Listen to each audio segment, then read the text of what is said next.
Hello everyone, start करते हैं fifth class EVS chapter 18 से no place for us now. Jatra भाई। स्टार्ट हो रही है एक स्टोरी जिसमें जात्रा भाई के बारे में लिखा हुआ है। जात्रा भाई was sitting at the door with his daughter Jhimli. मतलब वो डोर पे बैठे हुए थे, गेट पे बैठे हुए थे, किसके साथ? अपनी डॉटर जिसका नाम झिमली है उसके साथ। दे वर वेटिंग फॉर सिदिया। वो किसका वेट कर रहे थे? सिदिया। नाम लिखे हुए हैं, इनको याद रखना है बस, ताकि आपको स्टोरी का थोड़ा सा याद रहे कि क्या चल रहा है।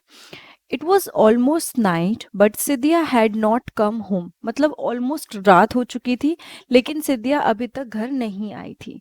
2 years back Jatra family came to Mumbai from Sinduri village. यानी कि रात हो चुकी थी, सिदिया अभी तक घर नहीं आई थी, और 2 साल पहले जो जात्रा की फैमिली थी वो मुंबई आए थे। कहाँ से? जिस जगह से वो आए थे उसका नाम था Sinduri village. Here they only knew the family of a distant relative.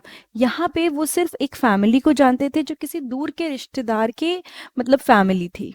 With their help Jatra भाई began to repair torn fishing nets. तो उनकी हेल्प से जात्रा भाई ने क्या किया? उन्होंने जो फटी हुई, टॉन का मतलब होता है फटी हुई, जो फिशिंग नेट्स होती हैं जिससे फिशिंग की जाती है, उनको रिपेयर करना स्टार्ट किया।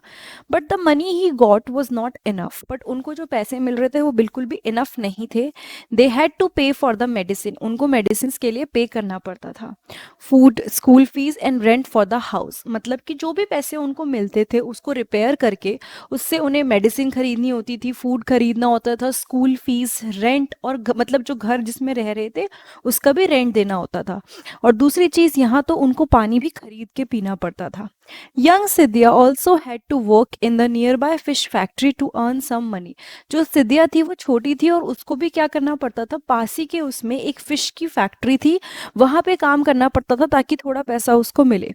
From 4 o'clock till 7 o'clock in the morning. यानी कि फ्रॉम 4 o'clock, सुबह के 4 बजे से, till 7 o'clock in the morning वो काम करती थी। He clean and sorted the big and small fish. मतलब सॉरी, वो काम नहीं करती थी, जो जात्रा भाई थे 4 बजे से लेके 7 बजे तक के बीच में, सुबह का जो टाइम होता है उसमें he cleaned and sorted the big and small fish. वो बड़ी मछली और छोटी मछलियों को सॉर्ट करते थे। सॉर्ट मतलब बहुत सारी चीज़ें पड़ी है, उनको अलग अलग करना कि ये बड़ी है, ये छोटी है, ये अच्छी है, तो मैंने उनको सेपरेट कर दिया, सॉर्ट करके रख दिया।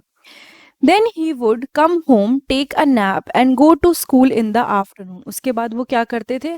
घर आते थे, हल्की सी झपकी, थोड़ी देर सोते थे एंड देन स्कूल चले जाते थे। In the evening he would vendor around the vegetable market. और इवनिंग के टाइम पे, शाम के टाइम पे, वो जो वेजिटेबल मार्केट होता था उसके आसपास घूमते थे। He would help some memsahib to carry her bags और go to railway station to pick up empty bottle and newspaper to sell to the kabadiwalas. तो क्या करते थे वो? कई बार जब वो मार्केट में जाते थे, जैसे कि वेजिटेबल मार्केट के आसपास घूम रहे होते थे, कोई अगर लेडी दिख रही है जिनको मेम साहब बोला है, लेडी जो कि अपना बैग लेके जा रही है, तो उनकी बैग उठवा के उनको एक जगह से दूसरी जगह ले जाने में हेल्प करते थे, या फिर रेलवे स्टेशन ले जाने में हेल्प करते थे ताकि खाली बॉटलों को उठा सके। एंड न्यूज़पेपर को इधर से उधर ले जाने में हेल्प करते थे। मतलब न्यूज़पेपर को क्या करते थे? रेलवे स्टेशन और खाली बॉटलों में जो मिलती थी रेलवे स्टेशन से, उनको बेच आते थे। कहाँ पे? कबाड़ी वाला के पास बेच आते थे। Somehow they were managing their life in the city. City में उनके लिए जीना मुश्किल था लेकिन स्टिल किसी तरह से वो सरवाइव कर रहे थे। It was night but Sidiya had not come home. रात हो गई थी पर सिदिया घर नहीं आई थी। Jhimli was watching a dance on TV. और जिमली क्या कर रही थी? वो टीवी पे डांस देख रही थी। थ्रू द नेबर्स विंडो, मतलब नेबर की विंडो से वो टीवी में डांस देख रही थी। उसके उनके खुद के घर में तो टीवी था नहीं, तो वो पड़ोसी के उससे देख रही थी। But Jatriya did not like watching TV. But Jatriya को खुद को टीवी देखना नहीं पसंद था। Here everything was so different. The day would pass running around for work but the evening brought back old memories. यहाँ पे हर चीज़ कितनी डिफरेंट थी। मतलब कि यहाँ पे जो दिन था वो निकल जाता था, मतलब काम ढूंढते ढूंढते इधर से उधर, और इवनिंग में क्या होता था? पुरानी यादें वापस आ जाती थी। Now remembering old days. अब वो लोग पुरानी बातों के बारे में थोड़ा सा याद करें। जात्रा जो थे वो खेदी विलेज में पैदा हुए थे, in the middle of thick green jungle and hills. तो वहाँ बड़े बड़े मतलब जंगल थे और पहाड़ थे, तो वो खेदी विलेज में पैदा हुए थे। His people had been living here for many years, even before his grandfather was born. तो क्या हो रहा था, उनके जो लोग थे वो वहाँ पे बहुत टाइम से रह रहे थे, उनके ग्रैंडफादर के पैदा होने से पहले भी, मतलब जो भी जहाँ पे भी वो पैदा हुए थे वहाँ पे बहुत पहले से लोग थे. There was peace in Jatriya's village but not silence. मतलब कि वहाँ पे जैसे कहते हैं ना, शांति थी, सुख था, बट ये भी नहीं कि बिल्कुल साइलेंस. मतलब इसको समझिए, इसको उस वे में नहीं कहा गया. इसने बोला कि वहाँ पे पीस था, मतलब उन्हें कोई टेंशन नहीं थी. एक तरह से पीस मतलब बिना टेंशन के एक चैन की सांस टाइप लेना. और साइलेंस नहीं था कि बिल्कुल ऐसा नहीं था कि खामोशी थी, बिल्कुल कुछ बोल ही नहीं रहा कोई, लेकिन it was a peaceful place. There were so many soothing sounds. मतलब वहाँ पे बहुत सारे सूथिंग अच्छे अच्छे साउंड्स आते थे, जैसे कि जब नदी बहती थी वो वाला साउंड, जब ट्री इधर से उधर हिलते थे हल्का हल्का वो साउंड, बर्ड्स की चॉपिंग वाली आवाज़ वो साउंड. पीपल डिड फार्मिंग, मतलब लोग वहाँ पे खेती करते थे. They would go to nearby forest chatting and singing together to collect wild fruits roots and dried wood. तो वो लोग क्या करते थे, जंगल जाया करते थे. जंगल क्यों जाया करते थे, नियर बाय फॉरेस्ट में गाते हुए घूमते हुए इधर उधर बात करते हुए वो जंगल में जाते थे, ताकि वो वाइल्ड फ्रूट्स जो होते थे, रूट्स जो जड़ें होती हैं पेड़ की, और जो सूखी हुई लकड़ी होती है ड्राइड वुड्स, उसको कलेक्ट करने के लिए. While working with elders children also learn many things. यानी कि एल्डर्स के साथ काम करते हुए बच्चों ने भी कई सारी चीज़ें सीखी. To dance together, to play flute, dhol, to make pots of clay and bamboo, to recognise birds and imitate their sound. मतलब उन्होंने बहुत सारी चीज़ें सीखी कि कैसे मतलब क्ले से पॉट्स बनाने हैं, बैम्बू बनाने हैं, ढोल फ्लूट बनाने हैं, और कैसे बर्ड्स का साउंड रिकॉग्नाइज करना है, और कैसे उनके साउंड को कॉपी करना है. ये सारी चीज़ें बच्चों ने भी सीखी थी. ठीक है. People collected things the forest for their use. मतलब जो लोग थे वो फॉरेस्ट से चीज़ों को कलेक्ट करते थे अपने यूज़ के लिए. ठीक है. वो मतलब अपने यूज़ के लिए उनको यूज़ मतलब क्या करते थे, कलेक्ट कर लेते थे. Some of those they would sell in the town across the river. कुछ चीज़ों को वो बेच आते थे टाउन में. With that money they would buy salt oil rice and some cloth. यानी उस पैसे के साथ वो कभी नमक, ऑयल, राइस और ऐसी चीज़ें खरीद लिया करते थे. It was a village but people here live together like a big family. चाहे लोग अलग अलग जगह थे और एक बड़ी विलेज थी, बट सारे के सारे लोग एक साथ मिलके एक बड़ी फैमिली की तरह रहते थे. Jatriya sister was married in the same village. जो जात्रिया की सिस्टर थी वो सेम विलेज में मैरिड थी. People helped each other. लोग एक दूसरे की मदद करते थे.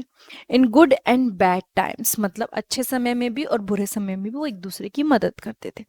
The elders would arrange weddings and settle quarrels. जो बड़े लोग होते थे वो वेडिंग को अरेंज करते थे कि शादी करवानी है, और जो भी लड़ाइयाँ होती थी उनको सॉल्व करवाते थे. क्वारल्स मीन्स लड़ाइयाँ. Jatria was now a strong young man. He worked hard in the fields and caught fish from the big river.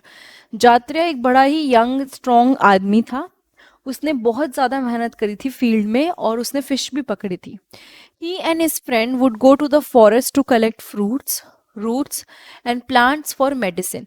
तो जात्रिया और उसके दोस्त जो थे वो फॉरेस्ट में जाया करते थे फ्रूट्स को कलेक्ट करने के लिए, रूट्स को कलेक्ट करने के लिए, और मेडिसिन यानी प्लांट्स का मतलब मेडिसिन बनाने के लिए प्लांट्स कलेक्ट करने के लिए. And fish from the river to sell this in the town. River से फिश भी पकड़ते थे ताकि उसको टाउन में बेच सकें. During festival time Jatriya would dance and play the drum. तो जब फेस्टिवल का टाइम आता था तो जात्रिया क्या करता था, डांस करते थे और ड्रम प्ले करते थे, और जो उसकी एज के बॉयज और गर्ल्स होते थे उनके साथ. ठीक है. Now across the river. One day, the people of खेदी heard that a big dam was to be built on the river. तो एक दिन जो खेदी के लोग थे, वो जो गांव का नाम था खेदी, उन्होंने सुना कि एक बड़ा सा डैम बनेगा रिवर के ऊपर, जो वो रिवर है वहां पे. For this a big wall would be built to stop the flow of the river. और उसके लिए डैम बनाने के लिए, जैसे जब भी डैम बनता है ना तो बीच में क्या होता है, अगर नदी बह रही है तो बीच में एक वॉल टाइप लगाते हैं ताकि पानी इकट्ठा हो, और जब वो पानी एकदम प्रेशर से गिरे तो जो नीचे चीज़ होती है टर्बाइन जिसे बोलते हैं वो मूव करे और इलेक्ट्रिसिटी प्रोड्यूस हो. ये चीज़ें आप बाद में पढ़ोगे, अभी इतना डिटेल में नहीं जाना है. बस इतना याद रखना है कि जब डैम बनते हैं तो बड़ी सी वॉल बिल्ट होती है, बनती है। Khedi and many near by villages in that area would be drawn under water, मतलब कि जो खेदी विलेज है और आसपास की कई सारी विलेजेस हैं वो पानी में डूब जाएंगी। The people would have to leave their villages and their land on which their forefathers had live for century. यानी कि लोगों को क्या करना पड़ेगा, वो जो उनका लैंड है जहाँ पे उनके पूर्वज दादा के दादा काइंड ऑफ लोग रहे हैं, उनको वो छोड़ के जाना पड़ेगा। कुछ दिनों बाद government officials along with the police started visiting these villages। तो कई सारे गवर्नमेंट ऑफिशियल्स और लोग, पुलिस जो भी थे उनके साथ, वो इन विलेजेस में आने लग गए। Small children of the village saw the police for the first time. जो छोटे छोटे बच्चे थे विलेज के, उन्होंने पुलिस को पहली बार देखा for the first time. Some children would run after them and some would get scared and start crying. कुछ बच्चे उनके पीछे पीछे भागते थे और कुछ बच्चे उनसे डर गए थे। The official measured the width and length of the river, the field, forest and houses। तो जो officials थे उन्होंने क्या किया, उन्होंने जो उस रिवर की लेंथ थी, विड्थ थी, चौड़ाई थी, उसको नापा, फील्ड देखी आसपास की, फॉरेस्ट और घर देखे। They call meeting with the elder of the village. उन्होंने क्या किया, बड़े लोगों के साथ मीटिंग बुलाई। They said villagers on the bank of the river would have to be removed. उन्होंने, उन ऑफिशियल्स ने जो मीटिंग बुलाई उसमें बोला कि जो विलेजर्स एकदम किनारे पे रह रहे हैं, रिवर के किनारे पे, उनको वहां से हटाना पड़ेगा।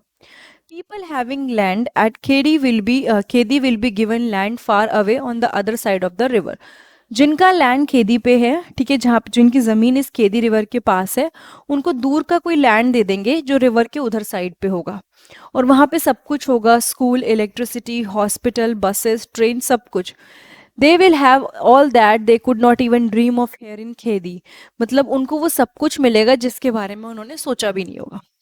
जात्रा parent and most elders were not happy about living their village. Jatra के पापा मम्मी और जो एल्डर्स थे वो बिल्कुल खुश नहीं थे कि उन्हें विलेज छोड़नी पड़ेगी। Listening to all this Jatra would get a little scared but also feel excited. मतलब जात्रा जब ये सब सुन रहा था तो उसको डर भी लग रहा था, बट वो एक्साइटेड भी था, बिकॉज लाइफ एकदम चेंज होने वाली थी। He would think that after getting married, he would take his bride to a new house in the new village।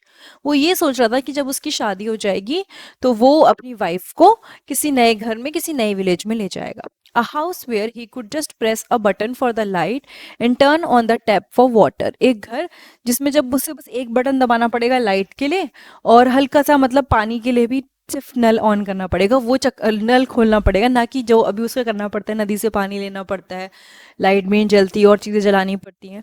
He could go bye बस टू सी द सिटी। वो बस से जा सकता था सिटी देखने के लिए। When he would have children he could send them to school. और जब उसके बच्चे होंगे तो वो उनको स्कूल भेजेगा। तो ये सब चीज़ें वो इमेजिन कर रहा था। They will not be like him one who had never been to school. और उसके बच्चे उसकी तरह नहीं बनेंगे जो कभी स्कूल नहीं गए। तो ये सारी चीज़ें जात्रा इमेजिन कर रहा था।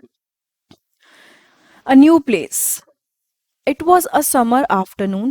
Jatria was feeling faint in the hot sun and wind।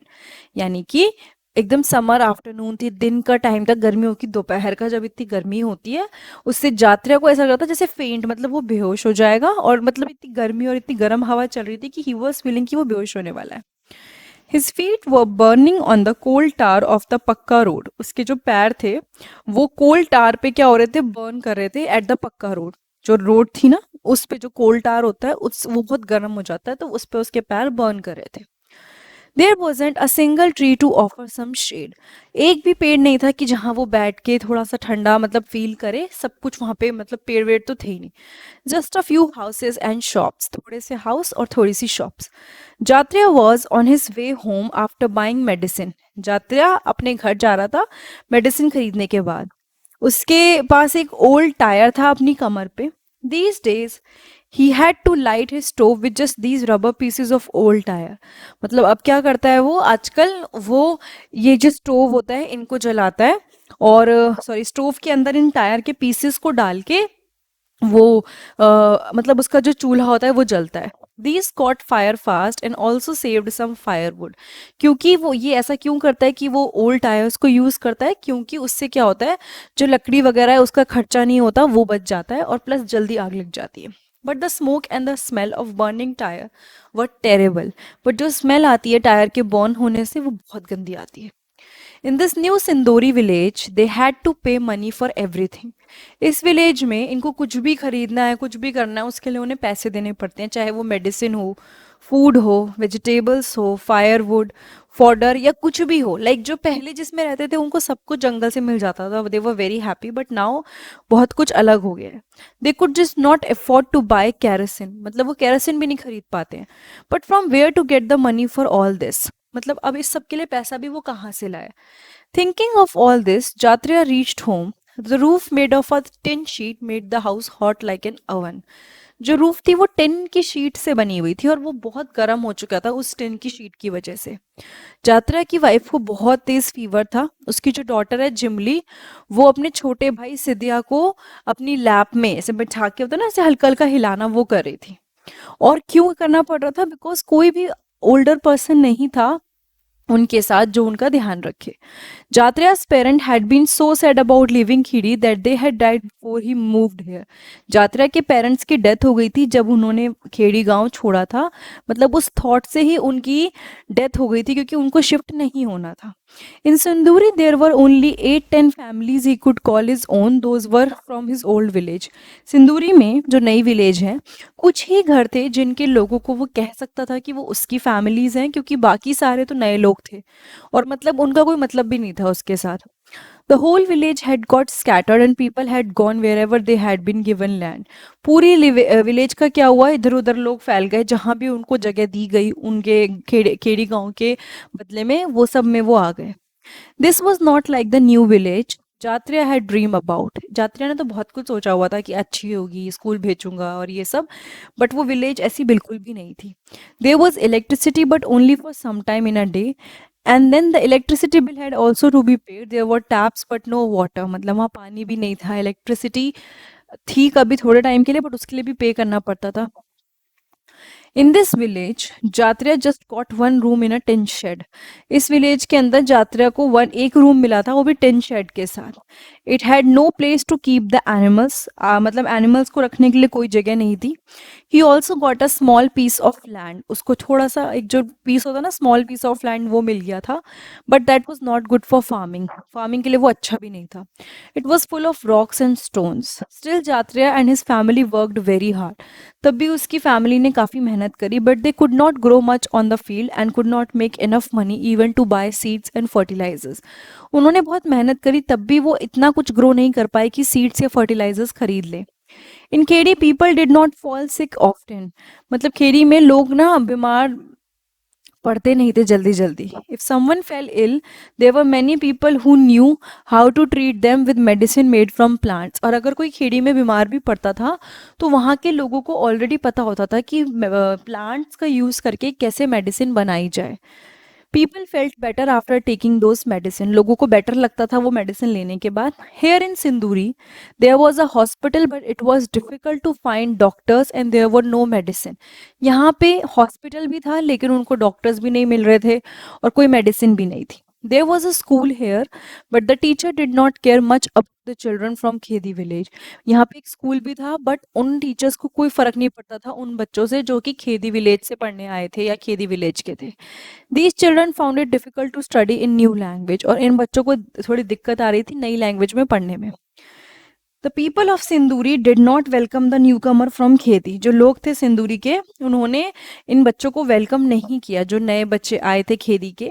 They found their language and way of living strange, उनको बहुत अजीब लगता था जो खेती गांव से बच्चे आए थे, उनका रहने का तरीका, उनकी language.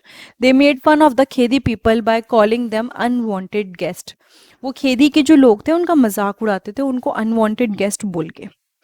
Not much of what he had dream had come true, मतलब जो भी उसने सपना देखा था वो सब कुछ भी पूरा नहीं हुआ था। Jatreya stayed for a few years in Sindoori. Jatreya कुछ साल के लिए सिंदूरी में रहा और बच्चे भी उसके बड़े हो रहे थे। But Jatreya heart was not here in Sindoori, he still missed his old Khedi. मतलब कि उसका जो दिल था, उसका जो दिमाग था, वो उसके पुराने गांव में था, ठीक है। But there was no Khedi now, अब वहाँ पे खेदी गांव नहीं है। वहाँ एक बड़ा सा डैम बन चुका है और बड़ी सी लेक है जो कि क्या करती है, पानी इकट्ठा करती है आसपास से। Jatria thought, if we are to be called unwanted guest, then at least let us go to some place where our dreams can come true. तो जात्रिया ने बोला कि अगर हमें कोई अनवांटेड गेस्ट कह ही रहा है, जो मतलब अनवांटेड गेस्ट मतलब जिनको बुलाया नहीं गया हो, बस ऐसे ही आ गए हो, तो एटलीस्ट हमें ऐसी जगह जाने दिया जाए जहां हमारे सपने पूरे हो सकें। Jatriya sold his land and his animal and came to Mumbai. Jatriya ने अपना लैंड बेचा, एनिमल बेचा और मुंबई आ गया। Here he started a new life with his family. यहाँ उसने अपना एक नया घर खरीदा, मतलब सॉरी नॉट नया घर, अपनी नई फैमिली नए तरीके से स्टार्ट किया। His only dream was to send his children to school to give them a better future, a better life. उसका सिर्फ एक ही सपना था कि बच्चों को अच्छा स्कूल मिल जाए, अच्छी लाइफ मिले और वो पढ़ सकें। Here too, things were not easy, but he hoped that things would get better. यहाँ भी उसके लिए लाइफ इजी नहीं थी, बट उसको लग रहा था कि शायद कुछ चीज़ें बेटर हो जाए। Jatriya started saving money to repair his one room shack. Jatriya ने क्या किया, अब पैसे इकट्ठे करने शुरू करे ताकि जो उसके वन रूम शैक था, जो जगह थी, वो थोड़ी बेटर हो जाए। His relative would tell him, don't waste money on this, who knows we may have to move from here too. मतलब इस पे ज़्यादा पैसे मत वेस्ट करो जहाँ तुम रह रहे हो, क्या पता हमें यहाँ से भी जाना पड़ जाए। In Mumbai there is no place to stay for outsider like us. Mumbai में ऐसी मतलब कोई जगह नहीं है जहाँ पे हम आउटसाइडर्स रह सकें। Jatria was scared and worried. He thought, we left Khedi for Sinduri, we then left Sinduri for Mumbai.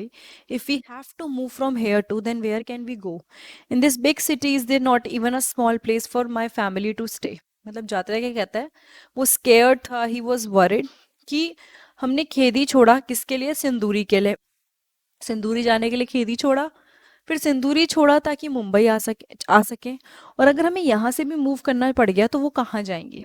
इस बड़ी सी सिटी में क्या ऐसी कोई भी जगह नहीं है जहाँ पे मेरी फैमिली स्टे कर सके। ठीक है, तो वो यही बोलता है। उसके बाद ये चैप्टर आपका क्वेश्चन आंसर्स बीच में है, आप समझ के कर सकते हो, इसको मैं डिस्कस नहीं करूंगी, बहुत इजी क्वेश्चंस हैं। But the thing is this place is about a farmer, जो पहले एक टाइम पे फार्मर था और जिसको एक जगह से दूसरी जगह बार बार मूव करना पड़ रहा था ड्यू टू मैनी रीजंस। ठीक है, और जैसे जब डैम बनते हैं ना, तो जो लोग वहाँ पे होते हैं वो डिस्प्लेस हो जाते हैं, मतलब वो मूव कर जाते हैं उस जगह से। Now so this the name of the chapter is no place for us, मतलब हमारे लिए कोई जगह नहीं है क्या, kind of this kind of question has been asked. ठीक है, तो आई एम होपिंग कि आपको ये वीडियो समझ में आई होगी, चैप्टर समझ में आया होगा, और क्यों इस चैप्टर का नाम ये है ये समझ में आया होगा। अगर आपको ये वीडियो थोड़ी भी समझ में आई, अच्छी लगी, तो प्लीज़ लाइक कमेंट सब्सक्राइब और शेयर करना मत भूलिएगा।